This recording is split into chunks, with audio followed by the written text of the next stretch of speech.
Bonjour. Dans la leçon d'aujourd'hui, nous voulons parler de ce que l'éducation sexuelle n'est pas. Vous savez, nous avons abordé dans plusieurs de nos leçons, nous avons abordé sur c'est quoi l'éducation sexuelle, pourquoi cette éducation devait être donnée, et pourquoi cette éducation devait être donnée en famille. Nous avons traité beaucoup de sujets, mais nous voulons ici parler de ce que l'éducation sexuelle n'est pas. Parce qu'on peut trouver certains comportements de la part des parents croyant que c'était ça leur part dans l'éducation sexuelle de leurs enfants. Et en réalité, cela n'est vraiment pas ce que les parents devaient faire. Premièrement, l'éducation sexuelle ne signifie pas parler exclusivement du sexe ou des rapports sexuels ou de la vie sexuelle. Non, ce n'est pas ça l'éducation sexuelle. Pourquoi nous disons cela? Nous devons comprendre que on ne peut pas parler de la sexualité sans parler de Dieu, par exemple. Rappelez-vous, nous parlons de ce que l'éducation sexuelle n'est pas.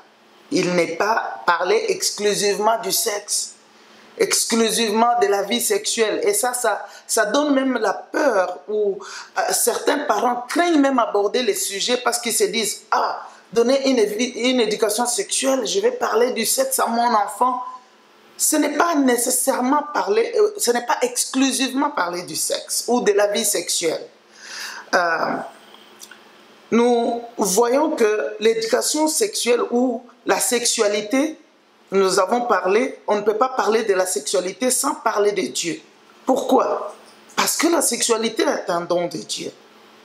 Vous savez, il y a une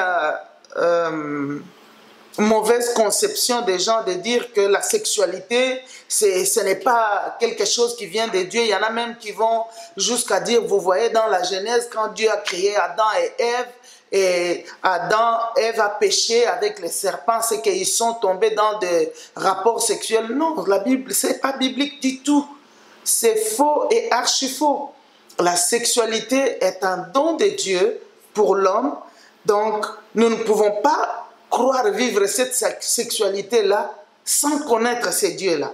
C'est là où nous trouvons que quand un parent avait donné une éducation sexuelle à son enfant, dans la conception chrétienne que nous avons de l'éducation sexuelle, les parents doivent introduire la notion de Dieu dans cela. En fait, donner une éducation sexuelle à l'enfant sans lui parler de Dieu, c'est comme donner un appareil enfant sans lui donner le manuel d'utilisateur. Aujourd'hui, aujourd'hui peut-être nous avons tous des téléphones, mais tellement qu'on est habitué au téléphone et que presque, quelles que soient les marques, les téléphones ont les mêmes fonctions, ont des boutons qui ont les mêmes fonctions. Quand on a un téléphone, rapidement, on sait quoi faire. Mais prenons que vous avez un appareil que vous n'avez jamais utilisé et on vous le dépose. Pour savoir comment utiliser l'appareil, vous avez besoin du manuel d'utilisateur. Vous allez lire les manuels des fabricants, qu'est-ce qu'il a dit de cet appareil. Même chose, la sexualité est un don de Dieu. Dieu nous a donné cela. Vous savez, et comme la sexualité est un don de Dieu, tout humain, et surtout tout chrétien, tout enfant de Dieu a besoin du manuel d'utilisateur. Il a besoin de savoir quelle est la pensée de Dieu pour vivre cette sexualité-là. Dieu n'est pas contre la sexualité, non. Il a créé la sexualité pour que l'homme puisse en jouir autant convenable. C'est pourquoi quand on ne sait pas quelle est la pensée de Dieu là-dessus, les gens peuvent s'y plonger avant même les temps et cela peut amener beaucoup d'ennuis. Donc, n'ayez pas peur en tant que parent. La sexualité, l'éducation sexuelle, ce n'est pas exclusivement parler du sexe ou de la vie sexuelle à votre enfant. Et le deuxième point, c'est que l'éducation sexuelle n'est pas... En fait, nous sommes toujours au premier point.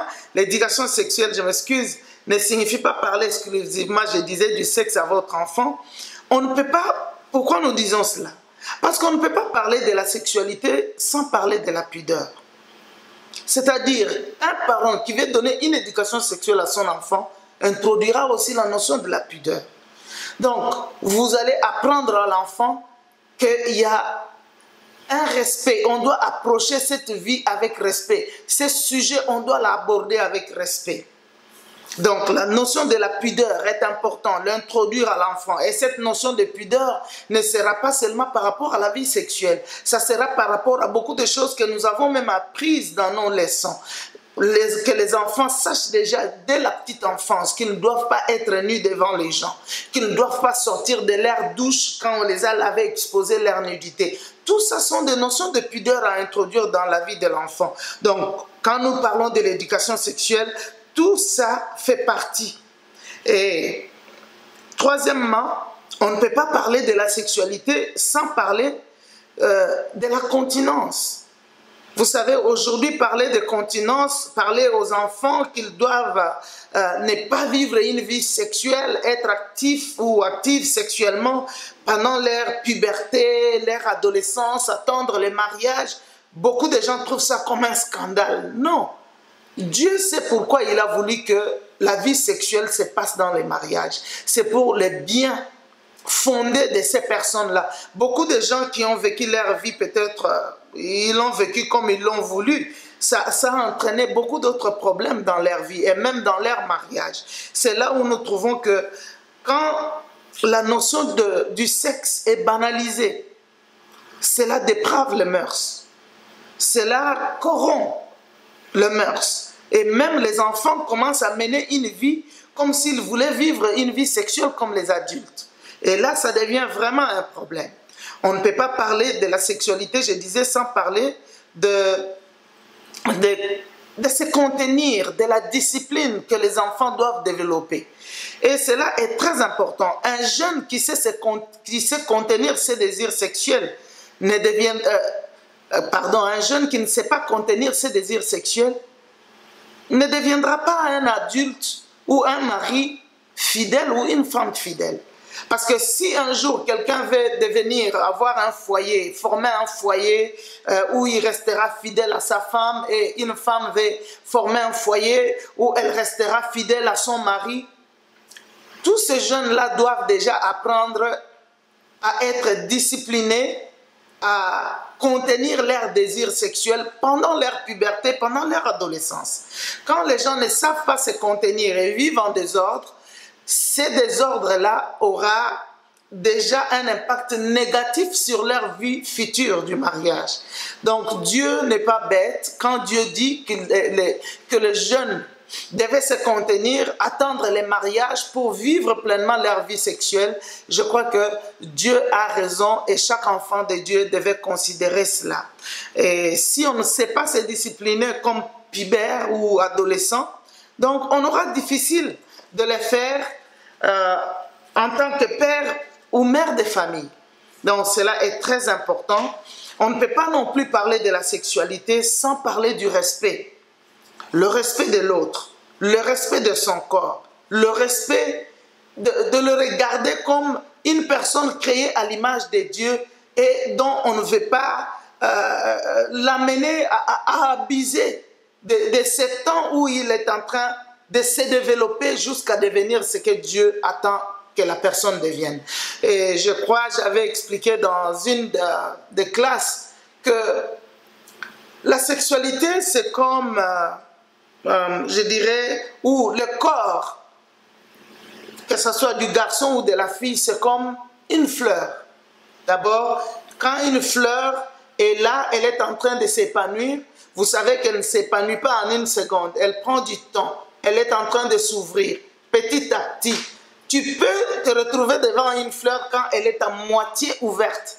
Et si tu forces à ce que cette fleur tu puisses voir le plus tôt possible l'intérieur de la fleur, la beauté qu'elle a, non, tu ne vas pas voir la vraie beauté de cette fleur-là parce que tu vas la détruire. Et cela est la même chose quant à comment Dieu a créé le corps humain, comment il a créé les organes génitaux. Il ne les a pas créés pour que ces organes se développent du coup, mais il a créé ces organes pour que ces organes se développent petit à petit et soient prêts à un âge donné où un enfant peut se marier, une fille peut se marier. Et pourquoi nous parlons, je peux peut-être aller aussi pour dire que, pourquoi nous parlons que ces relations devaient se faire dans le cadre du mariage? Parce que le mariage est lié à la fidélité. Mais quand on commence ces relations en dehors du mariage, beaucoup de fois, ces relations finissent mal et les gens sont blessés, et des fois blessés pour la vie. Les gens se prennent pour des ennemis et les gens vont toujours raconter une histoire triste. Tel m'avait fait ceci, tel avait fait cela, tel... Non. Et des fois, on peut même arriver à subir des conséquences qu'on n'a pas pensé subir. Et c'est pourquoi ça vaut la peine, et je ne parle pas aux enfants ici, mais à nous parents de comprendre que quand nous parlons de continence, cela est important pour les enfants, ça les prépare à être fidèles dans l'avenir, d'où maintenant ils ont intérêt à se garder, à ne pas se laisser, comment je dirais, prendre au piège, à ne pas se laisser dans une vie dépravée. Et d'ailleurs, il n'y a pas de limite, il n'y a pas de barrières qui vont aider les enfants à savoir, ça c'est les limites. Mais quand les gens doivent se marier, il y a tout un processus. À moins que les gens se marient quand ils se sont rencontrés dans la rue. Mais les mariages, ils sont bénis à l'église, par ces personnes qui représentent Dieu aussi. Et avant d'en arriver là-bas, dans beaucoup de cultures, il y a des enseignements que ces gens qui se sont engagés pour le mariage suivent avant d'aller se marier. Tous ces enseignements-là qu'ils suivent sont comme des barrières qui les aident à comprendre d'abord la valeur du mariage, le sérieux à mettre pour s'engager à une telle vie, connaître que maintenant ils deviennent responsables et parler, parce que leurs actes ou d'amour feront que des personnes pourront naître de cette relation et en ce moment ils deviennent des responsables au lieu d'avoir des jeunes gens qui ont des enfants sans qu'ils ne soient responsables. Aujourd'hui, on a des tas d'enfants qui grandissent avec un seul parent sans voir l'autre parent. Soit les parents sont irresponsables, soit les parents sont dans un autre toit avec une autre mère et des enfants. Et ça cause beaucoup de problèmes qui, en réalité, ne sont pas... ne donnent pas un bon épanouissement, même moral, même psychique pour un enfant.